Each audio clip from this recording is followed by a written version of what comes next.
नमस्कार, Neha's recipe and tips ह्या चॅनलवरती मी नेहा आपले मनपूर्वक स्वागत करीत आहे। तर आज आपण बेसन पीठ न भाजता किंवा पाक न करता छान असे मऊसूत अजिबात टाळूला न चिपकणारे मस्त असे रवाळ खुसखुशीत बेसन लाडू बघणार आहोत। बघा किती सुंदर आणि आकर्षक झालेले आहेत। जसे हे लाडू दिसायला छान आहेत तसेच खायला देखील अप्रतिम लागतात। तर चला रेसिपीला सुरुवात करूया। तर मी इथं एक बाउल घेतलेलं आहे। आता ह्यामध्ये 2 वाटी बेसन पीठ घेतलेलं आहे। बेसन पीठ म्हणजेच इथं मी चना डाळीचं पीठ घेतलेलं आहे। तर तुम्ही घरामध्ये अवेलेबल असलेले कोणतीही वाटी किंवा कप सेट करून घ्यायची, त्यानुसार हे मिश्रण घ्यायचं आहे। तर इथं 2 वाटी पिठासाठी मी 1 वाटी फुलफॅट म्हशीचं दूध घेणार। बेसन पिठानुसार तुम्हाला दूध हे कमी अधिकही लागू शकते। तर ज्या वाटीने मी इथं दूध घेतलेलं आहे त्याच वाटीने बेसन पीठ हे मोजून घेतलेलं आहे। तर अशा पद्धतीने पूर्ण हे दूध ह्यामध्ये टाकायचं नाही, हळूहळू टाकायचं व छान असं हे मिक्स करून घ्यायचं आहे। तर ह्यामध्ये 1 वाटी दूध टाकल्यानंतर बघा असं हे घट्टसर मिश्रण होत आहे। तर अजून यामध्ये मी पाव वाटी दूध टाकणार। तर पूर्ण हे दूध टाकून घेतल्यानंतर बघा अशा पद्धतीने छान असं हे मिश्रण मिक्स करून घ्यायचं आहे। ह्यामध्ये गुठळ्या अजिबात राहू द्यायच्या नाही। बघा अशा पद्धतीचं हे मिश्रण बनवून घ्यायचं आहे। न हे मिश्रण जास्त पातळ केलेलं आहे न जास्त घट्ट केलेलं आहे। अशा पद्धतीचं कन्सिस्टन्सी तुम्ही पाहू शकता। हे मिश्रण तयार झालेलं आहे। तर छान असं हे मिश्रण मिक्स केल्यानंतर एक 5 ते 7 मिनिट ह्या मिश्रणाला असंच राहू द्यायचं आहे झाकून। तर इथं व्हिडिओ स्किप झाल्यामुळे मी तुम्हाला दाखवू शकले नाही। नकळत मलाही कळालंच नाही की व्हिडिओ कसा स्किप झाला। तर अशा पद्धतीने 5 ते 7 मिनिट झाल्यानंतर पुढची प्रोसेस बघूया। सर्वप्रथम मी इथं गॅसवरती जाड तळाची कढई घेतलेली आहे। आता ह्या कढईमध्ये 1 वाटी मोजून साजूक तूप घातलेलं आहे। अशा पद्धतीने बघा। तर गॅस हा चालू केलेला आहे आणि छान असं हे तूप आता वितळू द्यायचं आहे अशा पद्धतीने। तर संपूर्ण हे तूप छान असं वितळलेलं आहे। आता गॅसची फ्लेम ही मंद ठेवायची आहे, हाय अजिबात करायची नाही किंवा मीडियम ही ठेवायची नाही। व छान असं यामध्ये आता सर्व हे मिश्रण मिक्स करून घ्यायचं आहे अशा पद्धतीने। किंवा तुम्ही एक अर्धा मिनिटाकरिता गॅस बंदही केला तरी चालेल आणि यामध्ये हे मिश्रण छान असं मिक्स करून घ्यायचं आहे, जेणेकरून तळाशी हे मिश्रण अजिबात लागणार नाही।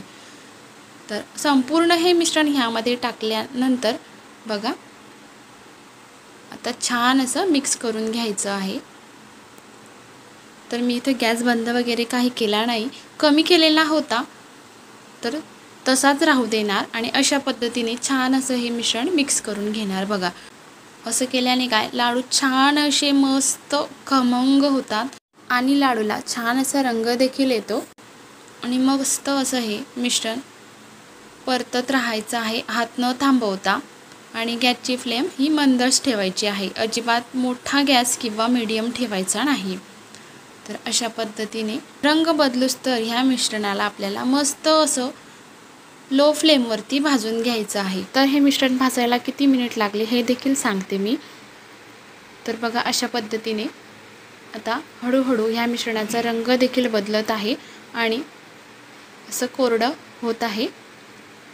तर अजिबात हात न थांबवता छान असं हे मिश्रण परतत राहायचं आहे। जर नवशिकाऊ असाल ना किंवा तुम्हाला वेळेची बचत देखील करायची असेल तर तुम्ही अगदी पहिल्यांदाच जर हे लाडू बनवायला घेतले ना मैत्रिणींनो, तर अगदी सहज बनतात। एवढी ही साधी सोपी रेसिपी आहे, काही यामध्ये अवघड नाही। बेसन भाजायची खटपट नाही किंवा पाक करायचीही गरज नाही। अगदी पहिल्याच प्रयत्नात तुम्ही परफेक्ट असे लाडू बनवणारच, ही माझी खात्री आहे। तर ह्यामध्ये लेंथी प्रोसेस अशी काही नाही, अगदी साधी सोपी आहे। तर इथं वजनी प्रमाण दिलेलं नाही मी, अशा पद्धतीने घरगुती आपण वाटीने देखील हे प्रमाण घेऊ शकतो। तर तुम्हाला वजनी प्रमाण हवं असेल तर मी डिस्क्रिप्शन बॉक्समध्ये दिले आहे, पाहून घ्यायचं। तर अशा पद्धतीने एकूण 5 ते 7 मिनिट झाल्यानंतर बघा छान असं हे मिश्रण भाजून घेतल्यानंतर आता ह्यामध्ये 4 टेबलस्पून आपल्याला रवा घालायचा आहे ह्या स्टेजला, जेणेकरून छान असे खमंग हे लाडू होतील आणि चवीला तर अतिशय भन्नाट लागतील। तर आता ह्यानंतर बघा अशा पद्धतीने लो फ्लेमवरतीच छान असे हे मिश्रण साधारण 10 ते 15 मिनिटापर्यंत असं परतत राहायचं आहे। तर अशा पद्धतीने जर तुम्ही केलात ना तर अजिबात हे लाडू टाळूला चिटकणार नाहीत व मस्त असे खुसखुशीत आपले लाडू तयार होतील। तर ही प्रोसेस अजिबात स्किप करायची नाही, अशा पद्धतीने मिक्स करत राहायचं आहे।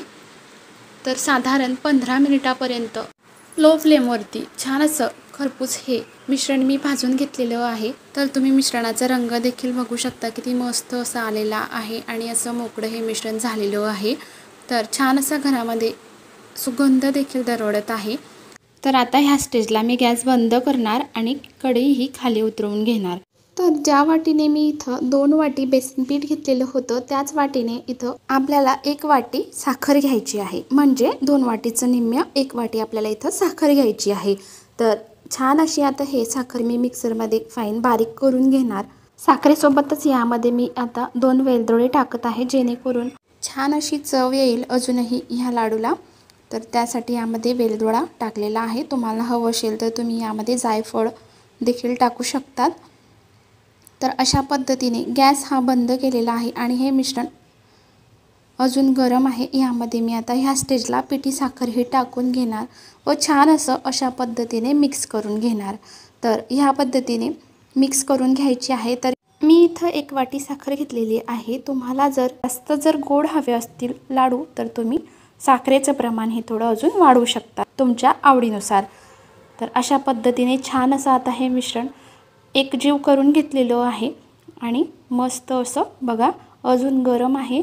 तर ह्यामध्ये पिठी साखरच घालायची। जर ह्या मिश्रणामध्ये आपण अख्खी साखर घातली ना तर याला पाणी सुटू शकते आणि आपले हे लाडू अजिबात बनणार नाहीत। तर ह्यामध्ये शक्यतो पिठी साखरच टाकायची, अख्खी साखर अजिबात टाकायची नाही। पिठी साखर टाकून छान असं हे मिश्रण मिक्स केल्यानंतर आता 1 मिनिटापर्यंत गॅस मी परत चालू करणार आणि अशा पद्धतीने मिक्स करून घेणार। फक्त मिनिटभरासाठी गॅस चालू करायचा आहे आणि हे मिश्रण परत एकजीव करून घ्यायचं आहे। साखर टाकल्यानंतर जास्त मिश्रण हे शिजवून घ्यायचं नाही। फार तर फार 2 मिनिट झाले तरी चालेल, पण ह्यापेक्षा अधिक नाही। तर आता मी गॅस बंद करणार आणि बघा कढई ही खाली उतरवून घेतलेली आहे आणि छान असं आता हे मिश्रण एका ताटामध्ये काढून घेणार आणि थंड करून घेणार। अगदी हलकं कोमट, जास्त नाही। तर असं हलकं कोमट आहे मिश्रण, तोवर मी आता याला अशा पद्धतीने हाताने मळून याचा गोळा करून घेणार, जेणेकरून लाडू हे छान असे गोल गरगरीत येतील। तर अशा पद्धतीने मी हा गोळा तयार करून घेतला। तर आता लाडू वळायला सुरुवात करूया।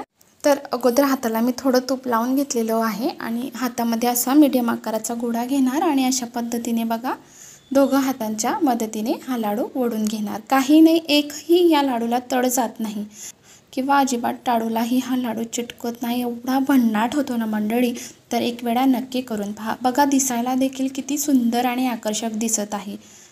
अतिशय भन्नाट रेसिपी आहे ही। तर ते बेसन पीठ भाजायचं म्हटलं म्हणजे खूप लेंथी प्रोसेस असते। त्यामध्ये बेसन पीठ भाजा, जास्त भाजलं गेलं तर लाडूची चव बिघडते किंवा कमी भाजलं गेलं तर लाडू हे टाळूला चिटकतात। तर त्यामध्ये काय प्रमाण बिघडण्याची शक्यता असते। पण एक वेळा तुम्ही नक्की ह्या पद्धतीने लाडू बनवून बघा किंवा तुम्ही जेव्हा लाडू वळत असाल ना तर तेव्हा तुमचे लाडू हे लहान मोठे होत असतील ना, तर एका आकाराचे लाडू तुम्हाला हवे असतील तर अशा पद्धतीने चमचा घ्यायचा व चमच्यामध्ये हे मिश्रण भरून बघा असं शिल्लक राहिलेलं असं बाजूला काढून घ्यायचं आणि हातामध्ये छान असा हा लाडू वळून घ्यायचा। अगदी एकसारखे सर्व लाडू हे वळले जातात व दिसायलाही सुंदर दिसतात। एकही लाडू लहान किंवा मोठा यामध्ये होत नाही। तर अशा पद्धतीने तुम्ही हे लाडू वळून घेऊ शकतात।